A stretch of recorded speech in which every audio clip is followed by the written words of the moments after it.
하나님의 은혜와 평강이 여러분과 늘 함께 하시기를 간절히 축원합니다. 네. 여러분, 선택의 순간에 기억해야 할 것이라고 하는 제목으로 오늘 함께 좀 말씀을 좀 나누려고 하는데요. 제목이 뭐라고요? 예, 우리가 많은 선택을 하는데 그 선택의 순간에 그리스도인으로서 우리가 뭘 기억해야 될 것인가, 그것이 우리에게 어떤 의미와 어떤 중요성을 두는가라고 하는 얘기를 오늘 저희가 읽은 말씀을 통해서 함께 좀 나눴으면 좋겠습니다. 제가 자주는 아니지만 외국교회에 참여할 때가 있었는데 그 중에 흑인 교우들로 구성된, 그러니까 흑인 교회들이 대부분인 어떤 교회를 방문을 하게 됐습니다. 그런데 사회를 보시는 분이 이렇게 나오시더니 인사를 하고 나서는 하나의 구호를 외치는 거예요. 뭐라고 외쳤는가 하면 God is good, 그렇게 외쳤습니다. 무슨 뜻이죠? God is good. God is good, 그렇게 했어요. 그분들이 좀 빨리 하다 보니까 God is good, 그렇게 했어요.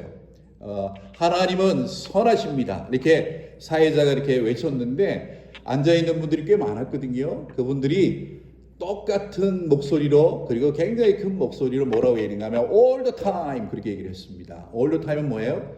언제나 그렇습니다 라는 게, 사회자가 나와서 God is good 그러면 앉아있는 분들이 all the time 그렇게 하는데, 목회자인 저는 참 부럽더라고요. 제가 설교하는 곳에 어디 가거나 아니면 또 제가 사역하는 교회에서 이런 어떤 대화 같은 반응이 얼마나 활발하게, 얼마나 활기차게 일어나는가 생각을 해보면서, 물론 흑인 교회는 우리와 문화가 다르다는 그런 생각을 할 때가 있습니다. 그러나 꼭 문화 차이는 아닌 것 같은 느낌이 드는 거예요. 그래서 그 마음 가운데 굉장히 큰 그런 부러움이 있었습니다. 이런 생각이 들어요. 저 사람들의 상황은, 저 사람들의 삶의 상황은 얼마나 좋길래 저렇게 힘차고 밝게 막 서로 대화하듯이 하나님은 선하시다, 언제나 그렇습니다 라고 하는 그런 이야기를 할까 라는 그런 생각이 든 거예요. 그런데 생각을 해보니까 현대까지도 우리 흑인분들은 제대로 된 그런 대접을 못 받잖아요. 삶이 얼마나 힘들겠어요.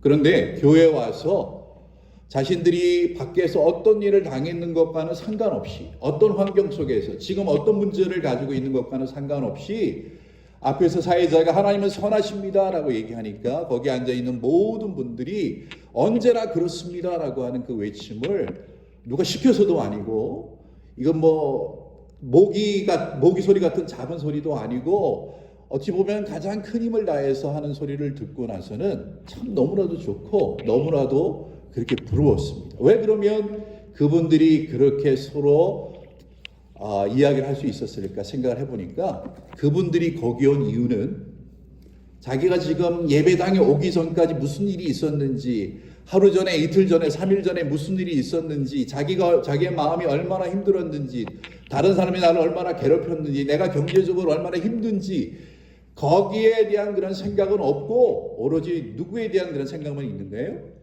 하나님에 대한 생각만 있는 거예요. 그러니까 자기가 어떤 상황 가운데 있다가 왔는지 상관없이 하나님은 선하십니다 라고 얘기를 하니까 그분들은 언제나 그렇습니다 라고 하는 힘찬 그런 고백을 할 수 있었다라는 그런 생각을 해봤습니다.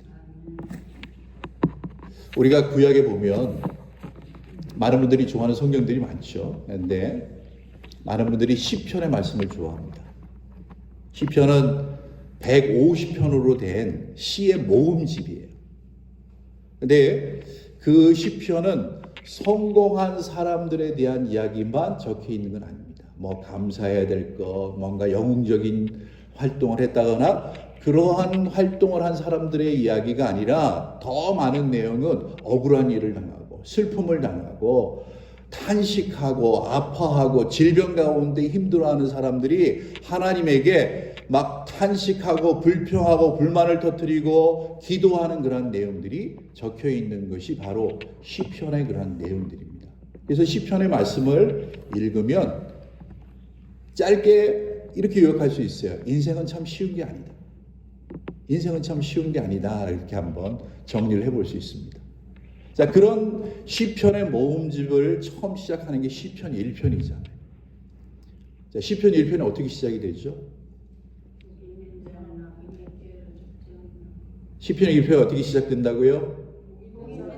그렇죠. 야, 그걸 아시다니. 복 있는 자는 아니면 복 있는 사람으로 시작이 돼요. 자, 이건 쉬운 문제. 조금 어려운 문제를 드릴게요. 자, 시편은 150편으로 끝나고 6절로 끝나요. 자, 시편 150편 6절은 어떻게 끝날까요?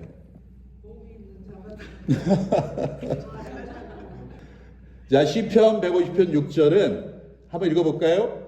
호흡이 있는 자마다 여호와를 찬양할지어다. 할렐루야. 할렐루야는 우리나라 말 아니죠? 할렐루야는 이스라엘 사람 말이에요. 할렐루야의 뜻이 뭐죠? 여호와를 찬양할지어다. 그러면 시편이 1편 1절이 복 있는 사람으로 출발을 해요. 그리고 마지막은 할렐루야로 끝나요. 그리고 그 사이에는 수많은 인생의 우여곡절이 기록되어 있어요. 자, 그러면 시편은 우리에게 뭘 얘기하는 건가요? 복 있는 사람이 누구라고 우리에게 얘기해 주는 거예요? 여러분 한번 물어볼까요? 복 있는 사람이 누구예요? 여호와를 찬양하는 사람. 왜 찬양할까요? 문제가 없어서? 내 상황이 너무 좋아서? 기도할 때마다 모든 게 100% 응답이 됐어요? 그렇지 않죠. 시편 2편부터 시편 149편까지 수많은 인생의 우여곡절이 있지만 그러나 하나님은 언제나 선하신 분입니다. 라고 하는 것을 믿기 때문에 내가 할렐루야라고 하는 고백을 하는 순간에도 내 삶이 다 풀리지 않았지만 나는 하나님은 선하신 분임을 믿습니다. God is good all the time 이라고 하는 그 고백을 하는 사람이 바로 복 있는 사람이라는 거예요. 그렇기 때문에 우리가 교회에서 어떤 분은 그래요. 막 앞에서 뭘 따라하라고 그러면 뭐 우리가 애들도 아닌데 뭐 그런 거 따라하냐고 막 그렇게 하시는데 많은 분들이 와서 할렐루야를 외치면 그 다음에 뭐라고 대답을 하죠? 아멘 답해요. 자, 그러면 이건 그냥 하는 게 아니에요. 우리가 영어를 써서 뭐 God is good all the time이라고 하지 않지만 우리는 오히려 더 좋은 게 있어요. 할렐루야 그러면 여러분들이 뭐라고 그래야 돼요? 아멘. 그래서 되죠? 얼마나 크게요? 얼마나 크게 하셔야 돼요? 아멘을.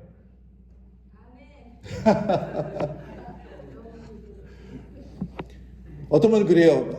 내 나이가 80이 넘었는데 나 목소리 안 나와. 아니요. 위급한 일이 있고 좋은 일이 생기고 월드컵에서 한국에 골 넣으면 엄청난 소리가 나와요.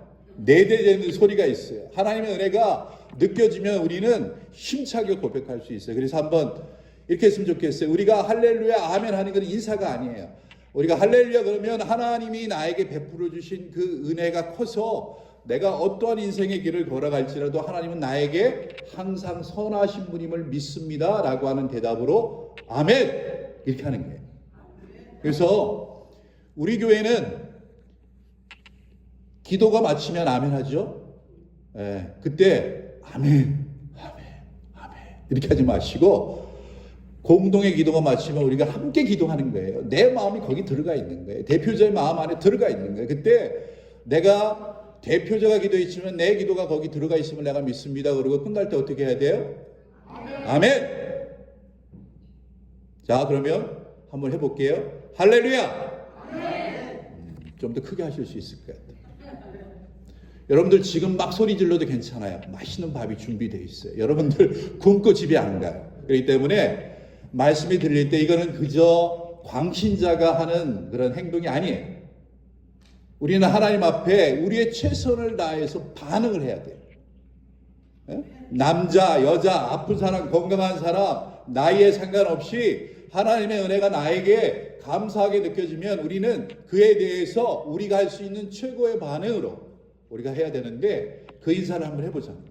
자, 제가 할렐루야 하면 여러분은 아멘을 해보겠습니다. 할렐루야! 아멘. 할렐루야! 아멘. 자, 앞으로 우리 교회에서는 이 소리보다 적으면 안 됩니다.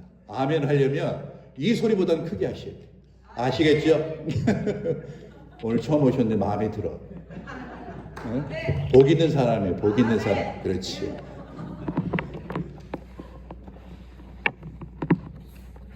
자, 우리는요, 인생에 우여곡절이 있어도 하나님은 나에게 항상 신실한 분이십니다 라고 하는 것을 선택하여 고백하는 사람은 자기 하시려면 확실하게 하세요. 네, 우리 장로님은 더 크게 하셔야 돼. 네? 거기 제일 앞에 앉으셔가지고 죽어가는 소리 아멘 그러면 안 되시지. 네, 한번 저 따라 한번 해보세요. 아멘. 예, 그렇게 하시면 돼요. 자, 할렐루야 아멘을 했다는 얘기는 내가 인생 가운데에서 어떤 일이 벌어져도 힘든 일이 벌어져도 나는 할렐루야를 외치겠다는 거예요. 나는 복 있는 사람이 되겠다는 거예요. 아멘. 하나님은 나에게 언제나 신실하신 분이다. 내가 다 이해하지 못할지라도 하나님은 나에게 신실한 분이시다라고 하는 것을 선택한 사람이 이야기할 수 있는 것이 바로 할렐루야 아멘입니다. 그러한 모습으로 우리가 살아갔으면 좋겠습니다. 그래서 오늘 저는 서론이 좀 길었어요. 서론이 길었는데 오늘 여러분들이 여러분들이 여러 가지 선택을 많이 하시잖아요. 작은 선택이 있고 큰 선택이 있어요. 내가 아침에 일어나서 뭘 먹을까? 이건 뭐 별로 고민하지 않아요. 기도하지 않아도 그냥 내가 먹는 그 습관을 따라서 이렇게 선택을 해요. 어떤 분들은 이제 내가 뭘 입을까 조금 더 고민하는 분들이 있어요. 그러나 내가 언제 이사를 하고 또 언제 직업을 바꾸고 내가 또 언제 사업처를 옮기고 여러 가지 굉장히 중요한 결정들이 있습니다. 그때마다 우리에게는 기준이 있어요. 그 기준이 있는데 여러분이 가지고 있는 그 기준과 오늘 우리가 읽은 이 말씀을 통해서 주시는 그 기준과 어떻게 같은지 어떻게 다른지 라고 하는 것을 오늘 말씀을 통해서 한번 생각을 해봤으면 좋겠어요. 그래서 우리는 작은 기준은 내가 해왔던 그런 습관대로 해갈 수 있지만 큰 어떤 선택을 할 때는 나의 선택을 결정하는 가장 중요한 것은 무엇인가? 나의 선택을 결정하는 가장 중요한 것은 무엇인가? 라고 하는 이 질문을 가지고 오늘 저희가 말씀을 좀 함께 나눠봤으면 좋겠습니다. 오늘 저희가 읽은 말씀에는 두 여인이 나옵니다. 십부라라고 하는 여인과 보아라고 하는 여인이 나와요. 앞에 여인은 아름답다라고 하는 뜻을 갖고 있고 뒤에 여인은 소리치다라고 하는 그런 뜻을 가지고 있습니다. 이분들은 히브리 산파였어요. 아기를 낳는 여인들을 돕는 그런 사람들이었습니다. 그런데 어느 날 그 애굽의 그 당시 가장 권세가 많았던 애굽의 왕 바로 왕이 그 두 여인을 불렀습니다. 바로라고 하는 건 이름이 아니고 애굽 왕을 칭호하는 일반적인 칭호예요. 그런데 그 두 여인을 불러서 그들에게 명령을 합니다. 너희가 히브리 여인들, 이스라엘 여인들이 아기 낳는 것을 도울 때 그 아기가 남자 아기면 그 아이를 죽이고 딸 아이면 그 아이를 살려두라고 그렇게 이야기를 했습니다. 이게 엄청난 명령인 거예요. 만약에 이것을 거역하면 이 두 여인은 어떻게 되겠습니까? 죽는 거예요.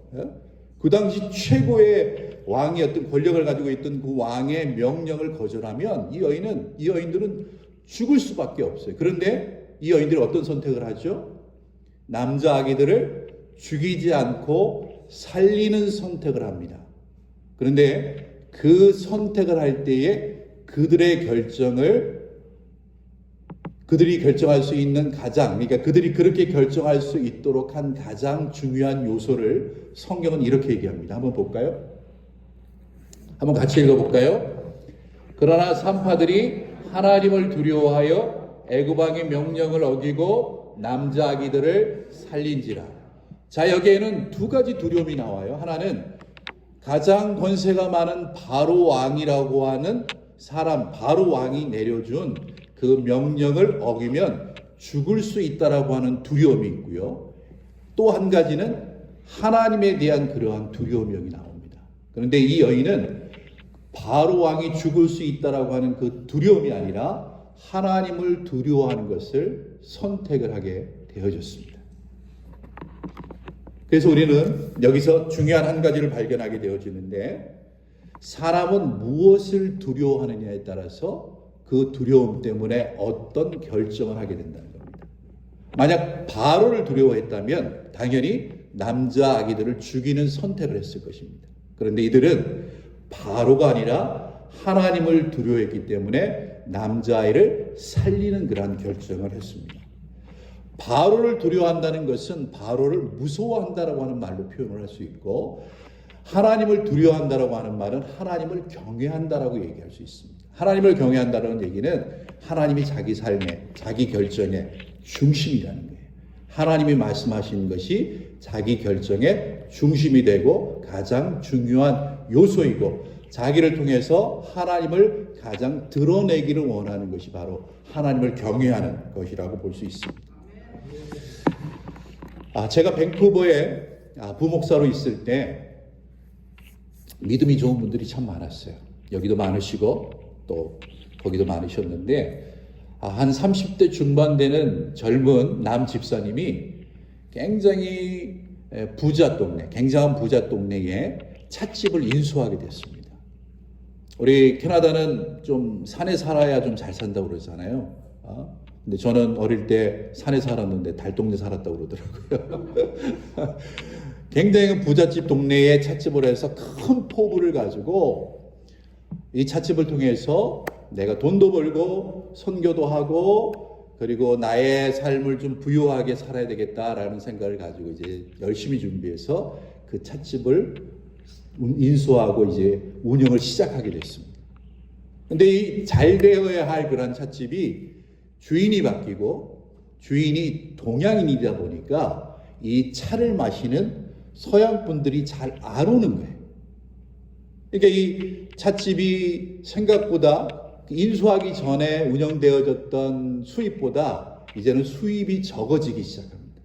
조금씩 적어지더니 어느 시간이 좀 지나고 나서 이제 이익과 손해의 분기점이 오더니 점점 더 이제 손해를 보기 시작하는 거예요. 렌트비는 많아지는데 판매하는 양이 없으니까 이제는 조금씩 더 자기가 가지고 있는 돈을 대고 그 가게를 운영해야 되는 그런 실정이 됐습니다. 그래서 마음속에 이 가게를 팔아야 되나라고 하는 그런 생각을 가지고 있는 중에 그 동네의 중국인 공인중개사가 어느 날 방문해서 내가 당신의 가게를, 만약 당신이 이 가게를 다른 사람에게 넘길 마음이 있으면 제가 잘 팔아드리겠습니다. 그 대신 제가 하는 한마디 하나는 꼭 지켜주십시오. 그렇게 했어요. 그래서 이제 그게 뭔가 하고 들었는데, 제가 꽤 부자 고객을 모셔올 텐데 그 부자 고객이 혹시 당신에게 이 가게는 이익을 남깁니까? 라고 물어보면 예, 뭐 그렇게 많은 이익은 아니지만 이익을 남깁니다 라고 이야기를 해 주십시오 라고 그렇게 얘기를 한 거예요.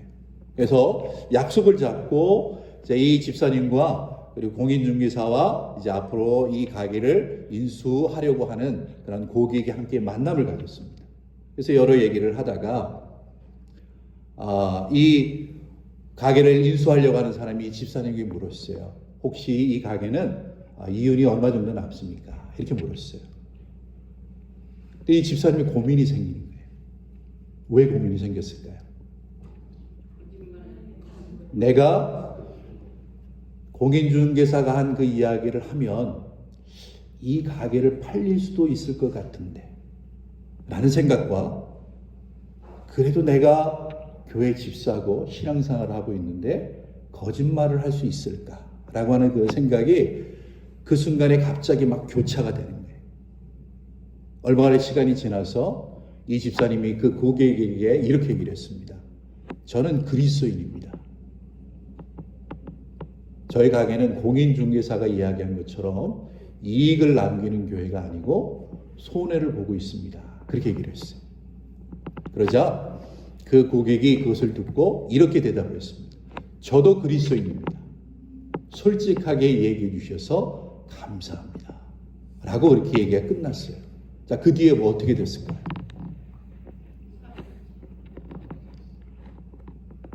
우리가 보통 생각하는 것은 놀라운 일이 벌어져서 그 가게를 팔았을 것이라고 생각하는데 못 팔았어요.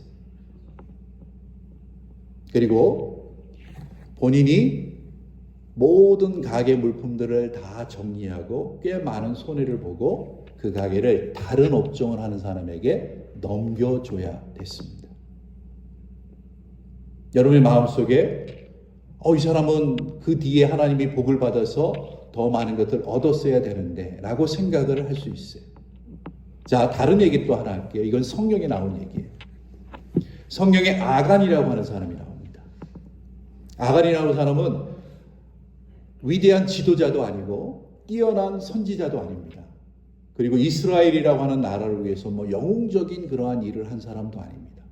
그런데 하나님께서는 성경 1189장 중에 그 사람에 대한 이야기를 하기 위해서 여호수아 7장의 한 장이라고 하는 성경을 할애했습니다. 성경의 역사가 얼마나 길어요. 그 긴 역사 속에서 한 장을 차지한다고 하는 것은 대단한 것입니다. 그런데 뛰어난 지도자도 아니에요. 영적인 그러한 선지자도 아니에요. 그리고 큰 일을 한 영웅도 아니에요. 그런데 하나님께서는 아간이라고 하는 그 사람을 한 장을 할애하면서 그 이야기를 기록하게 하셨어요. 그리고 그 이야기를 통해서 우리에게 하고 싶으신 그런 말씀이 있었습니다.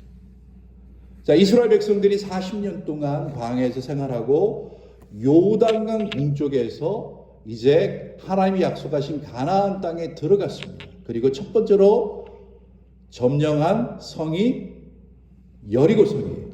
근데 그 여리고성을 점령할 때 하나님께서 이스라엘 백성들에게 이렇게 얘기했습니다. 성이 무너지고 나서 너희가 승리하게 될 터인데 그 승리 후에 그 성 안에 있는 어떤 물건도 손대지 말아라.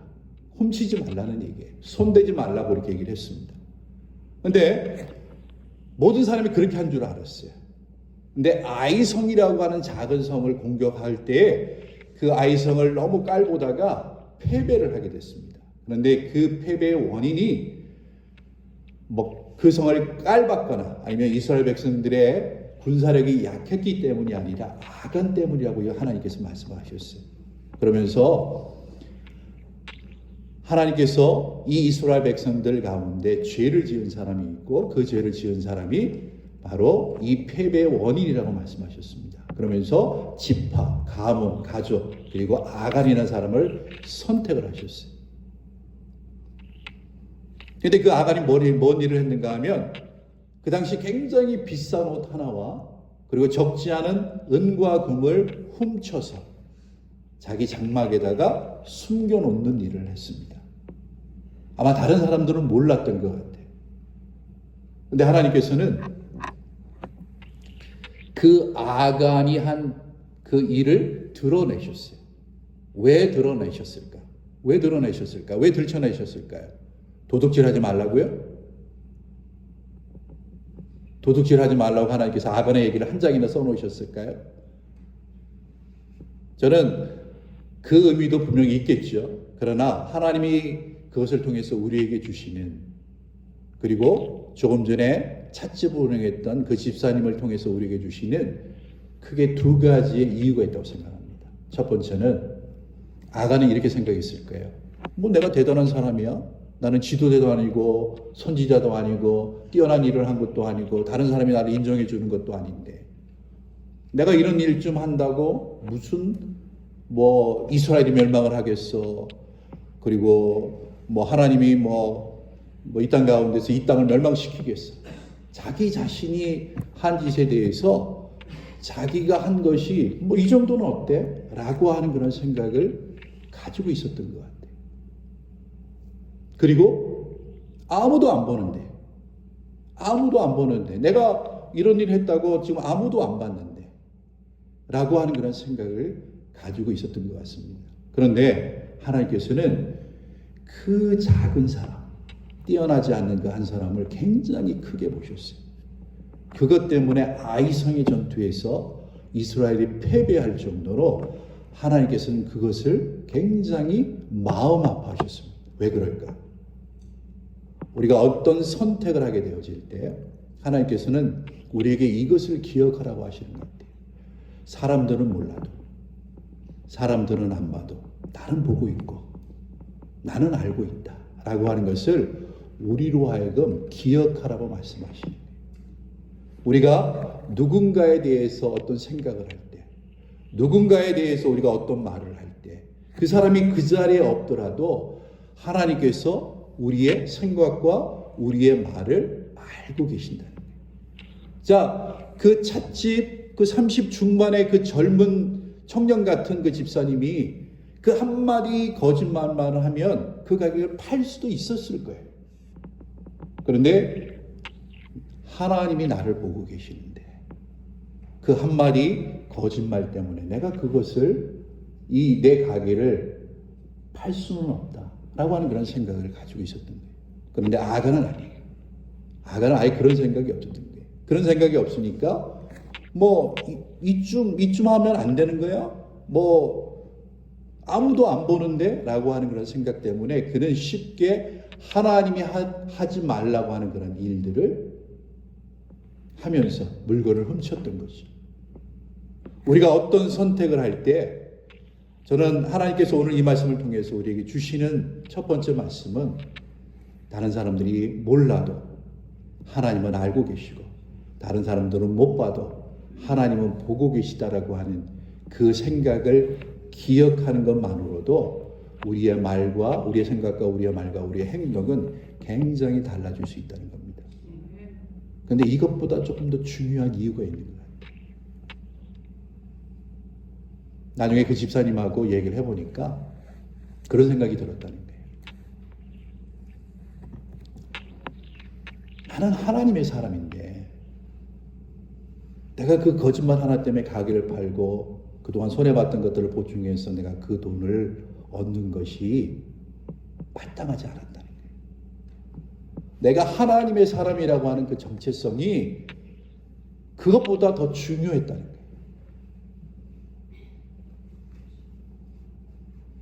아간은 안 그랬어요. 아간은 하나님의 백성이었어요. 내가 하나님의 백성에 무슨 상관이야? 내가 원하는 걸 얻고 그 돈을 내가 훔쳐서 내 가족을 위해서 내가 원하는 것을 쓰면 되지. 자기가 하나님의 백성이라고 하는 그 정체성에 대한 존귀함이 없으니까 쉽게 죄를 짓는 선택을 하게 되어졌다는 것입니다. 우리가 어떤 선택을 하게 되어질 때 우리가 기억해야 되어질 크게 두 가지를 여기서 생각해 볼 수가 있어요. 다른 사람은 몰라도 다른 사람은 못 들어도 하나님은 알고 계시고 하나님은 듣고 계시고 하나님은 보고 계시다고 하는 것을 기억하는 것. 그것이 우리가 선택의 순간에 기억해야 될 신앙의 원리라고 하는 것을 저는 여러분과 좀 나누고 싶었어요. 또 한 가지는 내가 얼마나 소중한 사람인가. 내가 예수 그리스도의 보혈로 말미암아 구원받아서 하나님의 아들과 딸이 되어졌는데 이 하나님의 아들과 딸이라고 하는 이 정체성, 이 존귀함, 이 자존심을 그저 조금 크게 보이는 물질과 또 어떤 이익과 이거를 쉽게 바꾸려고 하는 그러한 태도는 정말 하나님의 마음을 아프게 하는 것일 수 있다 라고 하는 것. 여기 있는 분들이 뭐 다 나쁜 짓 하시는 분이 계세요. 그게 아니죠. 내가 어떤 결정을 할 때 하나님을 위하여서 어떤 결정을 할 때 내가 얼마나 존귀한 자인가를 기억하면 나의 시간, 나의 물질, 나의 어떤 섬김 이런 것들을 우리가 잘 선택해 갈 수 있다라고 하는 것입니다. 그래서 저희는 바로라고 하는 세상의 가장 큰 권력을 두려워하지 아니하고 하나님을 두려워했던 십부라와 보아처럼 하나님을 경외하는 그런 귀한 믿음의 삶을 살아가시기를 간절히 축원합니다. 그렇기 때문에 우리는 이렇게 생각해야 돼. 만약 우리 마음 가운데 아무도 모를 거야 라는 그런 생각이 들면 우리는 이렇게 생각해야 돼요. 아니 하나님이 알고 계셔 라고 생각을 해야 돼요. 이 정도는 괜찮겠지. 어떤 이익을 위해서 정직하지 못하게 이 정도는 괜찮겠지 라고 하는 그런 생각이 들 때 우리는 이 일을 하나님이 기뻐하실까 라고 하는 것을 우리는 생각해야 하는 것입니다. 나 하나쯤이야. 나는 뛰어난 다른 사람들에게 이렇게 뛰어난 그리스도인도 아닌데 나 하나쯤이야. 이 정도 이만큼 한다고 그래서 기독교가 멸망을 하기로 하겠어요? 아니면은 세상이 멸망을 하겠어요? 라고 하는 그런 생각이 들면 내가 하나님에게 얼마나 소중한 사람인데, 내가 얼마나 하나님에게 소중한 사람인데 내가 그것을 잊어버리고 이런 선택을 할까? 라고 하는 그 마음을 갖는 것이 우리에게 필요하다고 하는 것입니다. 여러분, 하나님을 경외한다고 하는 것은 아무도 보지 않는 그런 순간에도 하나님을 의식하며 살아가는 것입니다. 그때 우리는 많은 것들을 그 생각을 가지고 선택을 할 수 있어요. 말을 선택할 수 있습니다. 어떤 사람을 대하는 우리의 태도를 선택할 수 있습니다. 예배의 시간을 선택할 수 있습니다. 헌금을 선택할 수가 있어요. 섬김을 선택할 수가 있어요. 내가 하나님 앞에서 얼마나 존귀한 사람인가라고 하는 것을 내가 기억하게 되어지면 그때는 내가 하나님에게 무엇을 드릴 수 있을까? 내가 받은 은혜를 어떻게 되갚을 수 있을까를 생각을 하게 되어집니다. 그러나 그저 하나님이 내 인생의 문제 해결사가 되어지면 하나님이 이 일을 어떻게 해결해 주실까에 초점이 맞춰져 있는 거예요. 그것이 필요하죠. 처음에 믿는 사람들은 그것이 필요해요. 하나님이 나의 문제를 어떻게 해결해 주실까? 그래서 기도하고 함께 기도를 부탁해요. 그러나 믿음의 생활이 조금씩 늘어나고 신앙의 연륜이 늘어나고 그리고 하나님을 경외하는 마음이 우리 가운데 생기면 이제는 질문이 바뀌는 거예요. 그 질문이 사라지는 게 아니에요. 그 질문이 여전히 있어요. 우리에게는 도움이 필요하기 때문에 하나님이 나의 이 문제를 어떻게 도와주실까라고 하는 이 간절함이 우리의 기도 안에 담겨져 있어요. 그런데 이제는 하나님을 경외하게 되어지면 거기에서 끝나는 것이 아니라 내게 베푸신 그 하나님의 은혜를 내가 어떻게 갚을까라고 하는 그 질문으로 넘어가는 거예요.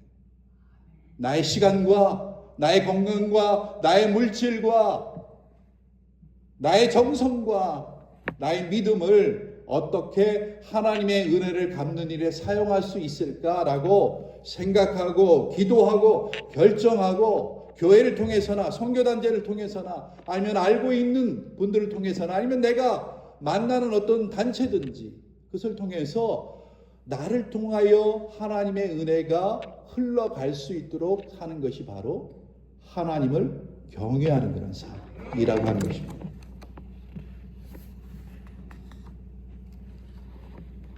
한 사람은 하나님을 경외하기 때문에 돈을 포기할 줄 아는 사람이었습니다. 한 사람은 하나님을 경외하지 않았기 때문에 돈을 훔치는 사람이 되어졌습니다. 다시 한번 좀 정리를 해볼게요. 선택의 순간에 우리는 많은 결정과 고민을 합니다. 기도를 합니다. 많은 기준들이 있겠지만 오늘 저는 이 말씀을 통해서 조금 전에 나눴던 두 가지. 하나님이 보고 계신다. 하나님이 알고 계신다. 라고 하는 것을 기억하는 것. 나는 하나님의 아들이고 하나님의 딸인데 나는 하나님의 사람이다. 라고 하는 것을 기억하는 것. 이 두 가지가 우리의 선택을 굉장히 올바르게 해줄 줄 믿습니다. 자, 그러면 이러한 믿음을 가지고 있는 사람이 무엇을 해야 될까? 자, 그 다음 한번 좀 봐볼까요? 한번 읽어볼까요? 그러므로 바로가 그의 모든 백성에게 명령하여 이르되 아들이 태어나거든 너희는 그를 나일강에 던지고 딸이거든 살려두라 하였더라. 바로의 계획은 여전히 여기 나와 있어요. 자, 히브리 산파들을 통해서 남자 아이들을 죽이고 이스라엘이라고 하는 민족을 말살하려고 했어요. 엄청난 국가 권력으로 이스라엘 민족이라고 하는 그 한 민족을 말살하려고 하는 그러한 계획이 바로 바로의 계획이었습니다. 그런데 히브리 산파들은 자기 뜻을 따라주질 않는 거예요. 그러니까 계획을 바꿨습니다. 어떻게 바꿨어요? 이제는 산파들뿐만 아니라 더 그 계획을 확장해서 모든 백성에게 그 앞에 좀 해주세요. 모든 백성에게 명령을 했습니다. 만약 너희가 알고 있는 사람, 혹시 너희의 가까이 살고 있는 사람이 임신을 했는데 그 산모가 아이를 낳을 때쯤 돼서 그 아이가 산의 아이라고 하는 것을 알게 되어지면 어떻게 하라고요? 나일강에 던져버리는 엄청난 추악한 짓을 명령한 거예요. 그러니까 하나님께서 어떻게 이 명령에 대해서 응답하셨어요? 10가지 재앙 중에 마지막 재앙이 장자의 죽음인 거예요. 바로가 이런 계획을 가지고 이런 계획을 실행하고 이런 엄청난 짓을 한 것에 대해서 하나님께서는 분명하게 심판을 하시고 분명하게 징벌을 하셨습니다. 하나님은 그런 분이신 줄 알아요. 우리가 때로는 내 문제, 내가 너무 어려워지고 내가 힘들어지고 나만 손해를 볼 것 같고 나만 어려워지고 억울한 것 같고 하는 그런 상황 가운데서 우리가 진실로 하나님을 경외한다면 하나님은 그 억울함을, 우리의 억울함을 모른 채 하지 않는다라고 하는 것이 우리가 가져야 될 그런 믿음인 거예요. 우리가 직접 원수를 갚지 않아도 하나님께서 원수를 갚아주실 것이다 라고 하는 것이 바로 우리가 가져야 될 그러한 믿음이라는 거예요. 그게 하나님을 경외하는 거예요. 내가 원수를 갚겠다고 막 다시 그냥 한마디 쏘아붙이고 막 쫓아가서 화를 내고 하는 것이 아니라 우리는 하나님께서 이 일을 아시고 하나님께서 나를 긍휼히 여기신다면 하나님께서 대신 원수도 갚아주실 수 있을 거라고 하는 그 믿음을 우리가 갖는 것이 하나님을 경외하는 거예요. 그런데 이 말씀을 통해서 우리가 알 수 있는 게 있어요. 악은 끈질기다는 거예요. 세상의 악은요, 끈질깁니다. 포기하지 않습니다. 그리스도인들을 핍박하는 일, 예배를 못 드리게 하는 일, 믿음대로 살지 못하게 하는 일, 믿음대로 하게 되어지면 그대로 방해하는 그런 모든 일들이 점점 더 끈질기고 강력하고 오래가요. 산파를 통해서 하는 일이 안 되니까 모든 백성을 통해서 하겠다라고 지금 바로가 더 악한 일을 벌이는 거예요. 그때 우리는 어떻게 되는가? 예수님께서 우리에게 주신 말이 있어요. 따라해 볼까요? 선으로 악을 이기라. 아멘 소리는 크게 하시더니 크게 한번 해볼까요? 선으로 악을 이기라. 선이 뭐예요? 선. 착한 일. 착한 일이 뭐예요? 우리에게는 착한 일은 하나님을 경외하는 게 선이에요. 하나님을 경외하는 게 선이에요. 악은 뭐예요? 하나님을 무시하는 게 악이에요. 그리스도인도 하나님을 무시하면 악을 저지릅니다. 그러나 하나님을 경외하는 사람은 선을 행합니다. 우리 그리스도인은 악이 끈질겨요. 세상은 신앙을 가지고 살지 못하도록 정치, 경제, 문화, 교육 모든 부분에서 방해를 합니다. 그때 우리는 하나님을 경외하는 선으로 그 악을 이기는 그런 삶을 살아야 돼요. 더 끈질기게, 더 힘차게. 누군가 나를 모멸하고 누군가 나를 힘들게 하면 우리는 선으로 그 사람을 대해야 되는 거예요. 악을 악으로 갚지 말고 선으로 악을 이기라. 아멘이세요? 이 정도 아멘 갖고는 안 되는데. 아멘. 그렇죠? 선으로 악을 이기라. 그게 우리에게 주어진 그러한 일이라는 거예요. 그것은 작게는 원수를 갚지 않는 일일 수도 있어요. 용서하는 일일 수 있어요. 정직하게 행하는 일일 수도 있어요. 쉽게 거짓으로 이익을 얻지 않은 그런 일일 수도 있어요.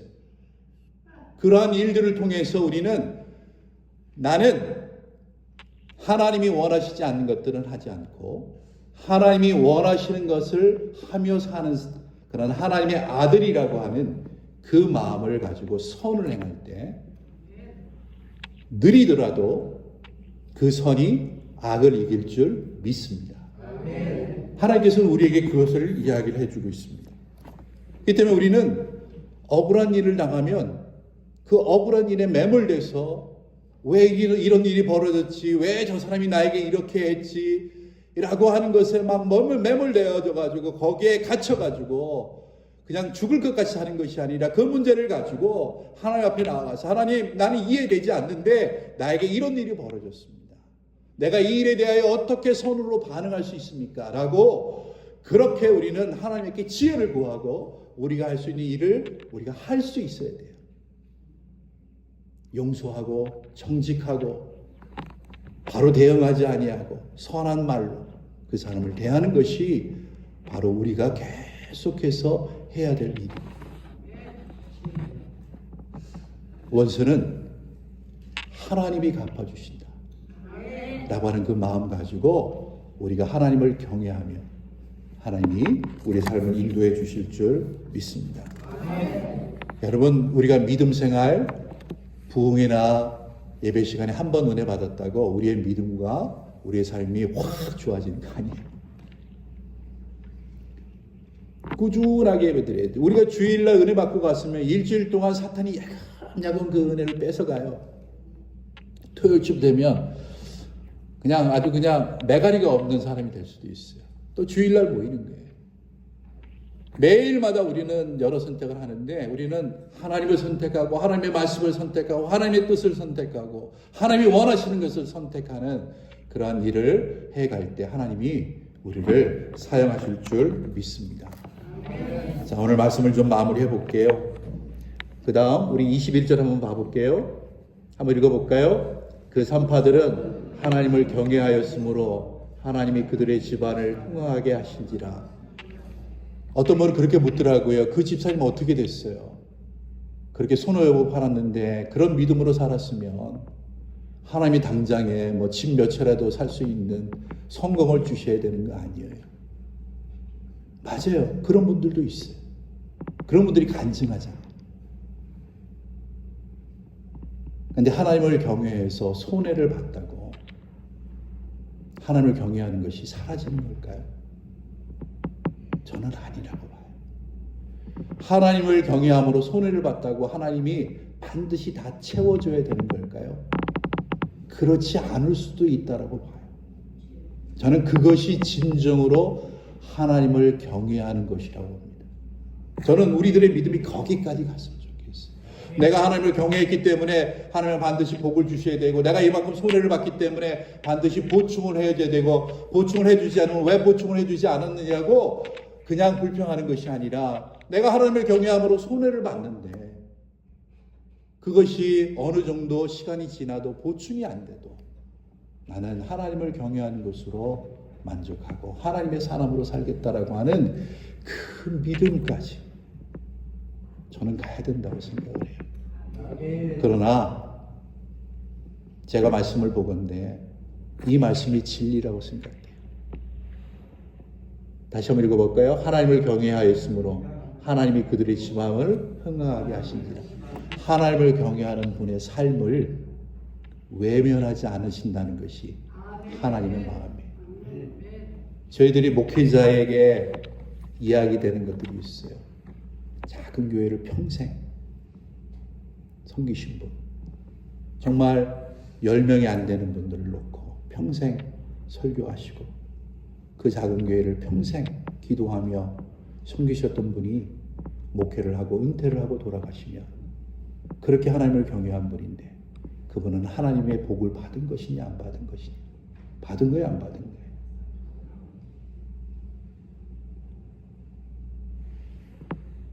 그런데 하나님께서는 그렇게 섬기다가 간 자녀들에게 복을 주시더라고요.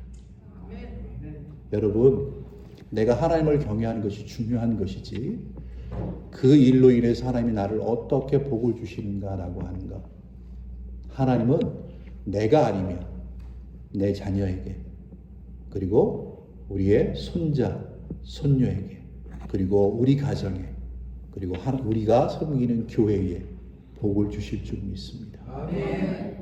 하나님을 경외하는 게 중요해요. 하나님을 경외하는 것. 우리가 그런 믿음으로 살아갔으면 좋겠습니다. 기도하겠습니다.